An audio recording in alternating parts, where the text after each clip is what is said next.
축구 경기가 있었습니다. 혹시 보셨습니까? 피파 랭킹 132인 말레이시아와 아시안컵 예선 마지막 경기를 하는데 3대 3으로 이제 비겼거든요.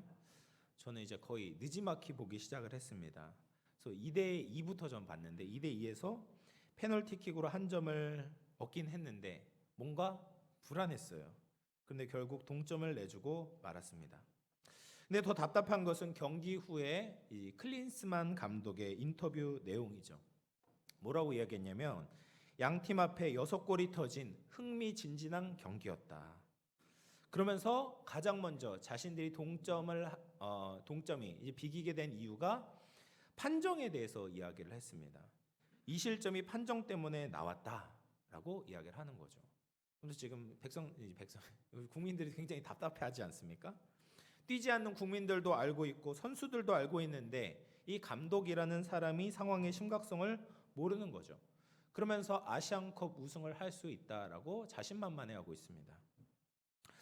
선수들의 개인적인 역량이 뛰어나도 그 팀을 제대로 운영하지 않으면 이기는 게임을 할 수 없습니다. 그런데 그 팀을 이끌어가는 지도자가 이런 내부적인 문제를 인식하지 못한다라는 것이 굉장히 안타까운 상황입니다. 그런데 이 문제가 한국 축구팀만의 문제가 아니라 혹시 한국 교회가 직면한 문제는 아닌가라는 씁쓸한 생각이 듭니다. 교회를 다니지 않는 세상 사람들은 교회가 문제가 있다라고 말합니다.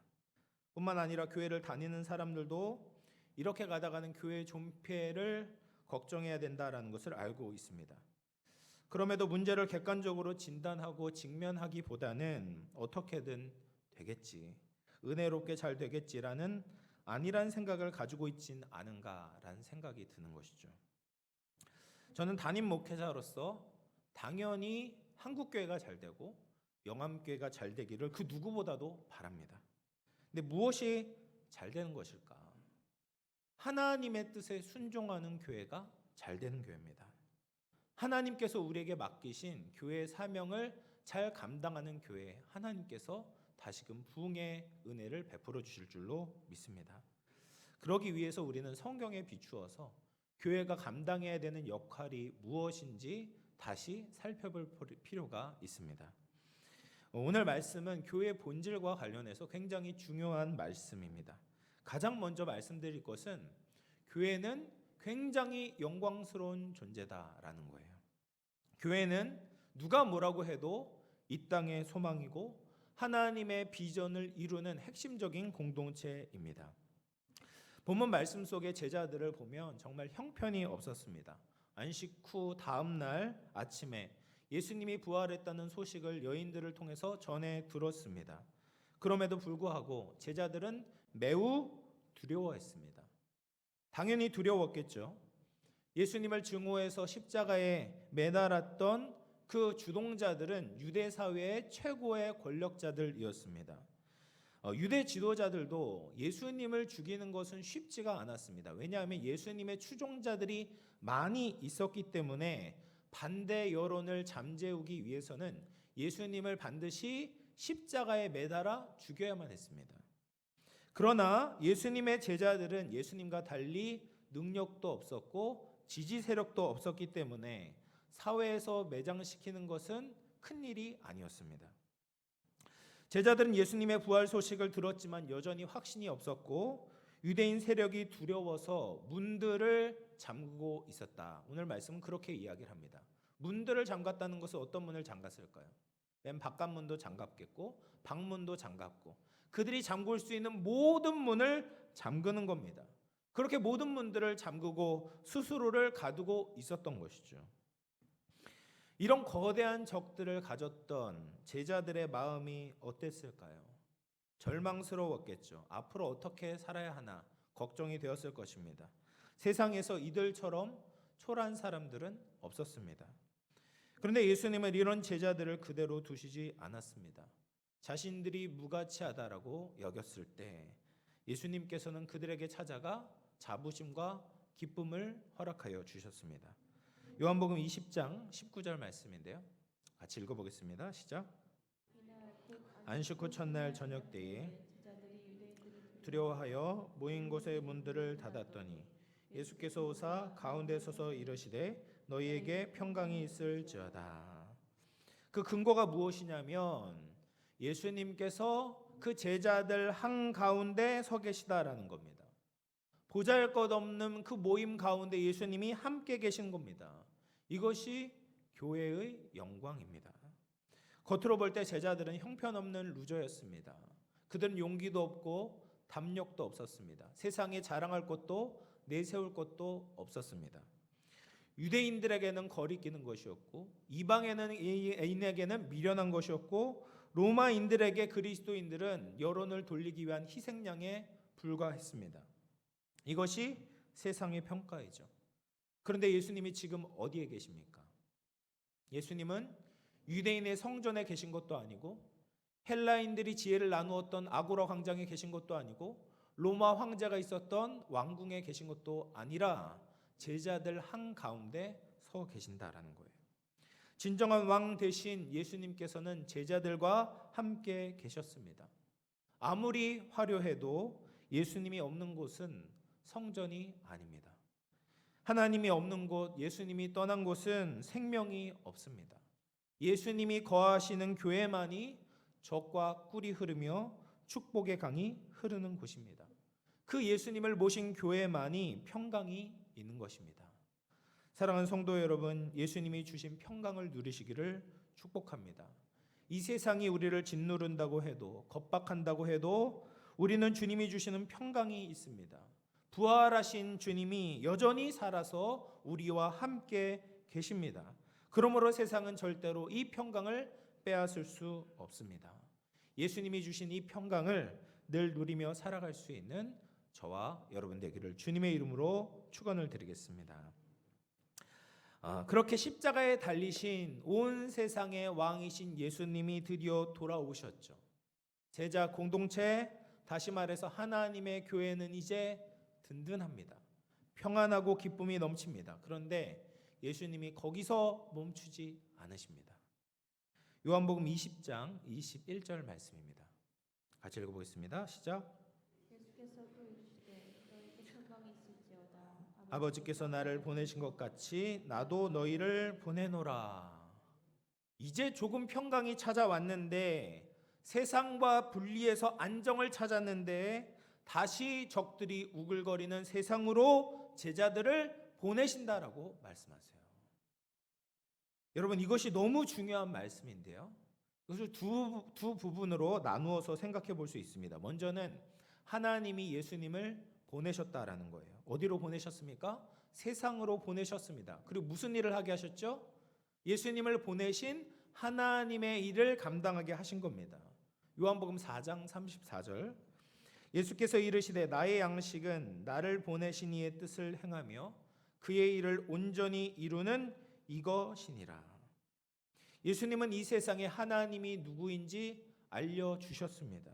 하나님이 얼마나 이 세상을 사랑하고 계시는지 증거하셨습니다. 그리고 궁극적으로 이 세상을 하나님의 것으로, 하나님의 나라로 회복시키기를 원했습니다. 그래서 하나님의 은혜와 진리를 알고 실천할 수 있도록 모든 필요한 것을 예수님께서 공급해 주셨습니다. 그리고 그와 똑같이 예수님께서는 제자들을 세상으로 보내신다라는 거예요. 무슨 일을 하기 위해서요? 예수님이 하나님의 일을 하셨던 것처럼 이제는 제자들이 예수님의 일을 하도록 세상으로 보내시는 거예요. 요한복음 20장 23절 말씀입니다. 너희가 누구의 죄든지 사하면 사하여질 것이요 누구의 죄든지 그대로 두면 그대로 있으리라 하시니라. 참 성전 되신 예수님은 끊임없이 사람들을 죄에서부터 해방시켜서 하나님께로 인도하는 역할을 감당하셨습니다. 그리고 예수님이 계시는 그 교회가 그 역할을 이어받아 해야 되는 것이죠. 예수님이 이뤄놓으신 복음을 전해야 됩니다. 예수님의 십자가와 부활을 이 세상 가운데 선포해야 됩니다. 이것을 다른 누군가가 대신해 줄 수 없는 것이죠. 이것이 교회가 감당해야 되는 선교적 사명입니다. 다시 정리해 보자면 선교라는 것은요, 삼위 하나님께서 먼저 시작하셨다라는 거예요. 하나님의 선교로 교회가 탄생하게 되었습니다. 이 영암교회는 사람이 만들거나 목회자가 만든 것이 아니라 예수님께서 만드신 교회입니다. 하나님의 선교의 결과가 교회이고 그 교회를 통해서 우리는 많은 유익을 누리고 있습니다. 그런데 절대로 거기서 멈추는 것이 아니다라는 거예요. 교회가 세워지자마자 예수님은 교회를 세상으로 보내셨습니다. 왜냐하면 이제 예수님의 일을 하는 주체가 예수님이 아니라 교회로 바뀌었기 때문입니다. 그래서 교회는 세상에 들어가서 예수님의 일을 해야 되는 거예요. 교회와 선교는 분리할 수 없는 겁니다. 선교하지 않는 교회는 더 이상 교회가 아닌 것입니다. 우리가 흔히 선교를 생각할 때 헌신된 선교사가 미 전도 종족에게 들어가서 전도를 하는 것이 선교다라고 생각을 합니다. 물론 그것도 선교의 굉장히 중요한 부분입니다. 그러나 선교의 본질은 교회가 세상으로 들어가서 예수님의 일을 감당하는 거예요. 세상에 하나님 나라의 복음을 전하고 하나님 나라의 도래를 보여주는 것입니다. 여러분, 제자가 되어야 된다라는 말을 많이 들으셨어요. 근데 전통적으로 교회가 제자를 삼아서 교회 안에 오래 머물도록 했습니다. 물론 교회 안에서 일을 하는 것도 중요하지만, 그런데 궁극적으로는 우리가 어떻게 해야 되냐면 교회는 제자를 삼아서 세상으로 내보내야 되는 거예요. 그래서 세상에서 예수님의 일을 감당하도록 하는 것이 교회가 맡겨진 사명이다라는 거예요. 2000년의 기독교의 역사를 세 시기로 나눌 수가 있습니다. 그래서 크리스텐돔, 이제 교회 기독교 왕국이라고 하는데요. 이 크리스텐돔을 기점으로 프리 크리스텐돔과 포스트 크리스텐돔이 있어요. 네, 표를 한번 띄워주시면, 이제 프리 크리스텐돔 시대는 어떤 시대냐면 기독교 박해 시대입니다. 잘 아시는 것처럼 초대교회는 굉장히 박해가 심했습니다. 그래서 로마 황제에게 인정받지 못하는 그 시대였어요. 그래서 이 시대에는 신앙을 갖기 위해서는 자기 목숨을 담보로 해야 됐어요. 희생을 겪어야만 했습니다. 큰 대가를 치르지 않고서는 교회가 될 수 없었습니다. 그런데 크리스텐돔 시대가 찾아오게 되었어요. 313년에 콘스탄틴 대제가 기독교를 공인하고 기독교가 로마의 국교가 되었습니다. 사람들이 교회에 가는 것이 너무나 당연한 시대가 되었습니다. 아니, 교회에 가지 않으면 이제 사회에서 불이익을 당해서 어쩔 수 없이 교회에 가는 시대가 있었습니다. 약 1600년 동안 이 기독교 왕국 시대를 보냈던 것이죠. 그런데 그 크리스텐돔 시대를 보내고 포스트 크리스텐돔 시대가 찾아오게 되었습니다. 르네상스를 거치면서 유럽의 기독교 인구가 감소하게 되었고, 교회 건물은 술집으로 바뀌고, 기독교 대학에서는 무신론과 유물론을 가르쳤습니다. 그러면서 많은 청년들이 교회를 떠나게 되었습니다. 그런데 한국의 기독교도 이와 비슷한 수순을 밟고 있습니다. 먼저 프리 크리스텐돔 시대가 있었죠. 한국의 선교사님들이 들어와서 박해를 받고 핍박을 받으셨습니다. 양화진에 순교를 당하신 선교사님들의 묘지가 있었습니다. 처음에 예수님을 믿기 위해서는 큰 사회적 희생을 감수해야만 예수님의 제자가 될 수 있었던 시대가 있었어요. 그러다가 기독교 왕국까지는 아니지만 이와 비슷한 유사 크리스텐돔 시대가 있었습니다. 한국 교회의 비약적인 성장의 시기가 있었던 것이죠. 여기에 모여 있는 대부분의 어르신들, 또 저도 거기에 끝물인데, 어르신들이 대부분 이 시기에 예수님을 믿은 분들입니다. 십자가만 세우면 교인들이 몰려들었어요. 그래서 세계적으로 가장 큰 교회가 서울에 여전히 있죠. 그리고 문화적으로도 세상과 뒤처지지 않았습니다. 찬양 집회를 하면 젊은이들이 몰려들었습니다. 심지어 정치계와 교계가 굉장히 긴밀하게 연결되어 교회가 세상적인 힘을 가지고 있었던 것도 사실입니다. 그런데 안타깝게도요, 이제는 그 시대가 지나갔어요. 여전히 추억하고 그리워하셔도 지금의 다음 세대는 포스트 크리스텐돔 시대를 살아가고 있습니다. 이 시대는 더 이상 교회에 다니는 것이 자랑이 아닙니다. 교회는 세상의 비난과 비웃음의 대상이 되었고 변방으로 밀려나게 되었어요. 청년들에게 교회 자체는 매력적인 곳이 아니게 되었습니다. 이것이 현실이에요. 안타깝지만. 그런데 많은 교회들이 여전히 과거에 멈춰 있는 것 같습니다. 교회들이 세상으로 들어가기보다는 여전히 크리스텐돔 시대가 다시 오지는 않을까 기대를 가지고 있습니다. 그러면서 가지고 있는 전략이 세상으로 들어가는 전략이 아니라 이미 믿고 있는 사람들을 어떻게든 끌어모으려고 하는 노력과 전략을 사용하고 있어요. 그것이 소위 마케팅 전략입니다. 화려한 예배, 감동적인 음악, 멋진 건물, 체계적인 교육을 도입합니다. 당연히 이런 것이 필요 없다라는 말이 아니에요. 이것은 기존의 교회에 다니고 있는 분들을 위해서 필요한 것입니다. 그런데 교회가 세상으로 들어가기 위해서 본질적인 사역은 아니다라는 말입니다. 교회가 세상에 분리되어서 교회 안에 있는 성도들에게만 인기를 얻고 관심을 끌려고 한다면 결국 교회의 미래는 점점 더 어두워질 수밖에 없습니다. 그러면 앞으로의 교회는 어떻게 해야 될까? 이 방향을 우리가 좀 수정해야 되지 않을까요?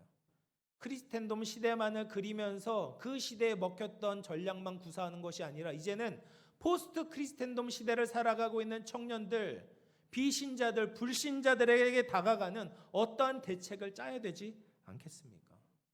우리 교회가 그냥 수평 이동을 많이 이루기 위해서 그것에 대해서만 초점을 맞추며 있어야 될까요? 요즘 수평 이동이 교회 성장의 빠른 길인 것 저는 누구보다 잘 알고 있습니다. 그러나 그것은 하나님이 원하시는 교회에 대한 비전과 계획이 아닙니다. 그럼 하나님이 교회에 진짜 원하시는 것이 무엇일까? 교회는 진짜 제자를 길러서 세상으로 파송해야 되는 거예요. 지난주에 여러분들과 함께 성도가 세상에 들어가서 제사장의 역할을 감당해야 된다라고 말씀을 드렸습니다. 그러면 교회는 그 제자를 끊임없이 키워내고 제자들이 함께 모일 때 세상에 하나님의 나라가 무엇인지 보여주는 역할을 감당해야 된다라는 말이에요. 교회는 제자들이 모여 있는 곳이지 종교 소비자들이 모여 있는 곳은 아닙니다. 그런데 지금 많은 교인들이 교회에 와서 자꾸 소비를 하려고 해요. 마치 쇼핑몰에서 물건을 사는 것처럼 교회를 생각하는 분들이 있습니다. 예배를 소비하고요, 교육을 소비하고 행사를 소비합니다. 내가 원하는 것이 나오지 않으면 가게를 바꾸는 것처럼 자신의 필요를 채워줄 수 있는 곳으로 쉽게 이동합니다. 공동체가 자기를 섬겨주기를 원하는 것이 소비자들의 바램입니다. 그러나 제자는 다른 것이죠. 나의 필요보다 하나님의 필요에 반응하는 사람들이 제자입니다. 공동체를 섬기고자 하는 소원이 있는 사람들이 제자인 것이죠. 교회는 자기를 부인하고 예수님의 가르침에 인생을 거는 제자들을 길러야 합니다. 그리고 그 제자들이 또 다른 제자들을 재생산해야 된다는 거죠. 디모데후서 2장 2절 말씀입니다. 우리 같이 한번 읽어볼게요. 시작. 또 내가 많은 증인 앞에서 내게 들은 말을 충성된 사람들에게 부탁하라. 그들이 또 다른 사람들을 가르칠 수 있으리라. 여기서 내가, 네가는 디모데죠. 그리고 내게, 여기서 나는 누구예요? 바울이죠. 그래서 충성된 사람들이 또 다른 사람을 가르치는 거예요. 그래서 이 말씀을 보면 제자 훈련의 네 가지 단계, 네 세대가 나오죠. 1세대는 바울입니다. 바울이 디모데 2세대를 가르쳤더니 2세대의 디모데들이 충성된 사람들인 3세대를 가르치게 됩니다. 그리고 그 충성된 사람들은 또 다른 세대를 가르치게 되는 이 4세대가 등장하게 된다라는 거예요. 제자는 계속해서 제자를 재생산해야 되는 것입니다. 목회자만 제자가 되는 것이 아니라 우리 장로님들만 제자가 되는 것이 아니라 제자는 계속해서 예수님의 제자를 재생산해내야 되는 거죠. 그리고 그 제자가 또 세상에 들어가서 다른 제자를 만들어 내야 되는 거예요. 이것이 교회의 비전이죠. 그런데 이런 일에 교회가 관심을 기울이지 않고 성도들도 관심이 사라져 버렸습니다. 제자가 없이 관중만 남아있는 교회는 더 이상 세상으로 들어가지 않습니다. 그냥 모여서 평안함의 안주에 있는 것입니다. 그럴 때 복음의 역동성을 잃어버리게 되는 것이죠. 초대교회가 처음 시작된 곳은 예루살렘이었어요. 잘 아시는 것처럼 예수님이 승천하시고 나서 120문도들이 모여서 함께 기도했을 때 그들은 성령의 능력을 받았습니다. 그리고 병고침의 기적들도 일어나게 되었어요. 그래서 베드로와 요한이 성전 미문에 앉아 있었던 나면서부터 앉은뱅이인 거지를 고쳐 주었습니다. 예수님의 능력이 그들을 통해서 나타나게 되었습니다. 그리고 베드로가 전한 설교를 듣고 믿는 제자의 수가 심히 많아지게 되었어요. 놀라운 부흥의 역사죠. 근데 그들은 예루살렘에 모여 있고 세상으로 나가지 않았습니다. 나가지 않을 때 평안할 것 같았는데 오히려 여러 가지 내부적인 어려움이 생기게 되었습니다. 히브리파 과부와 헬라파 과부들끼리 갈등이 생겼어요. 교회 내부적으로 권력 다툼이 생기게 되는 것입니다. 하나님은 이렇게 정체되어 있던 예루살렘 교회에 큰 박해를 허락하십니다. 사도행전 8장 1절 말씀입니다. 사울은 그가 죽임을 당함을 마땅히 여기더라. 그날에 예루살렘에 있는 교회에 큰 박해가 있어 사도 외에는 다 유대와 사마리아 모든 땅으로 흩어지니라. 모든 사람들이 유대와 사마리아와 그들이 원래 살고 있었던 다른 땅, 전국으로, 로마에 있는 전국으로 흩어지게 되었습니다.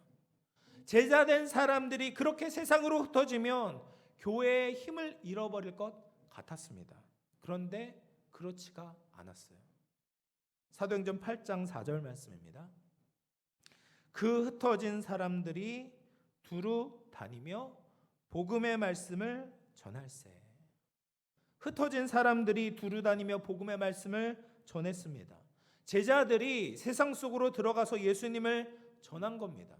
그래서 사도 바울이 로마에 이르기 전에 이미 로마에 예수 그리스도를 믿는 사람들이 있었던 거예요. 참된 제자들이 세상 안으로 들어가게 될 때 세상에서 하나님의 나라를 이루게 되는 것입니다. 하나님은 교회를 세상으로 파송하셨습니다. 그런데 세상으로 들어가지 않고 정체되어 있을 때, 멈추려고 할 때, 그냥 모여 있으려고만 할 때 때로는 하나님은 강제적인 힘을 동원하셔서 세상 안으로 들어가게 하십니다. 그때 진정한 복음을 가진 교회는 누룩과 같이 세상을 변화시키는 거예요. 세상을 주님의 향기로, 주님의 복음으로 물들이는 것입니다.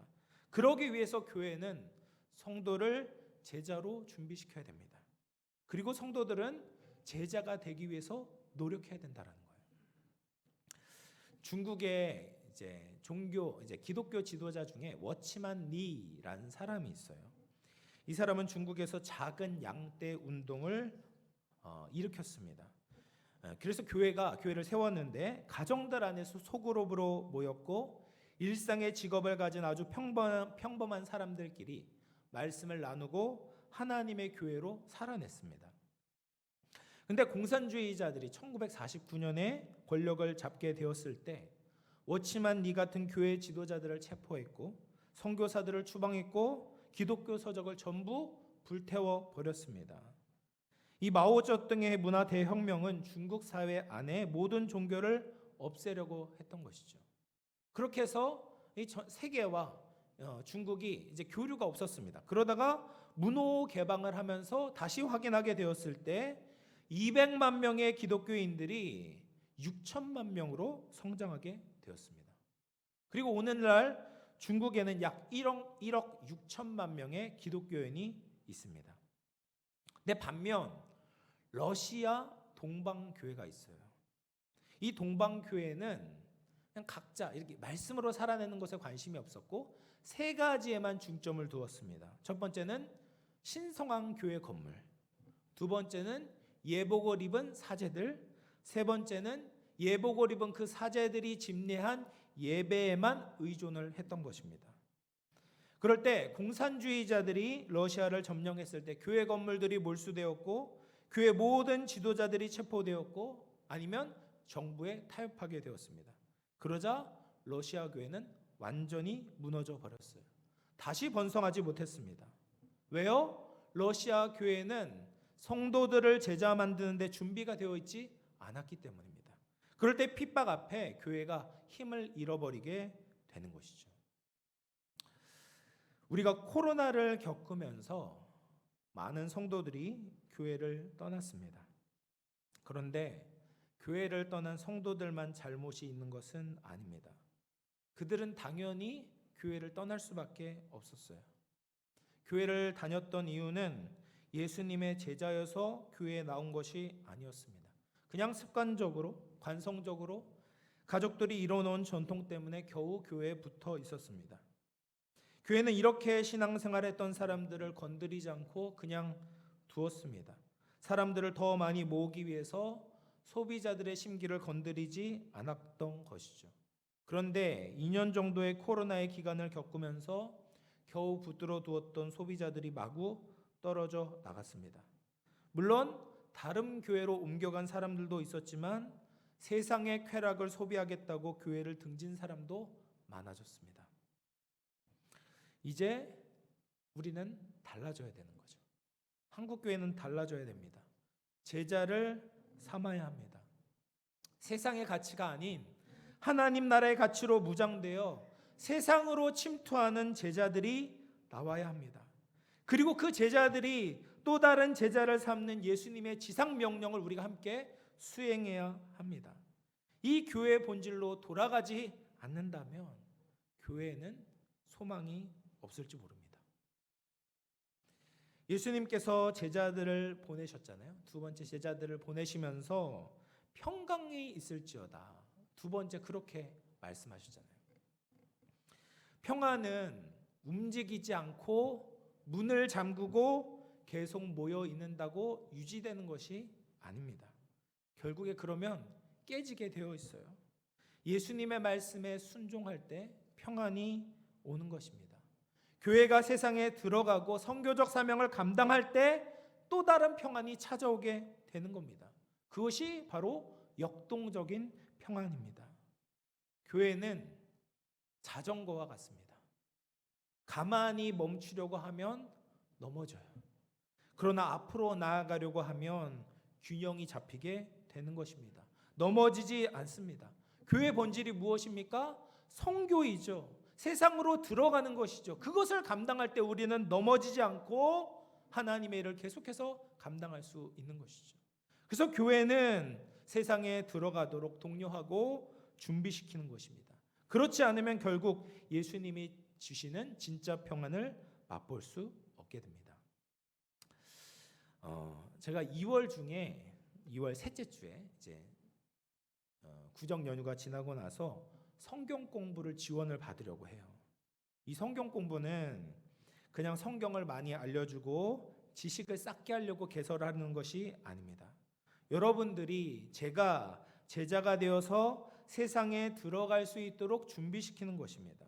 그래서 정말 고심고심을 했고 하나님께서 정말 좋은 교재를 만나게 하셨어요.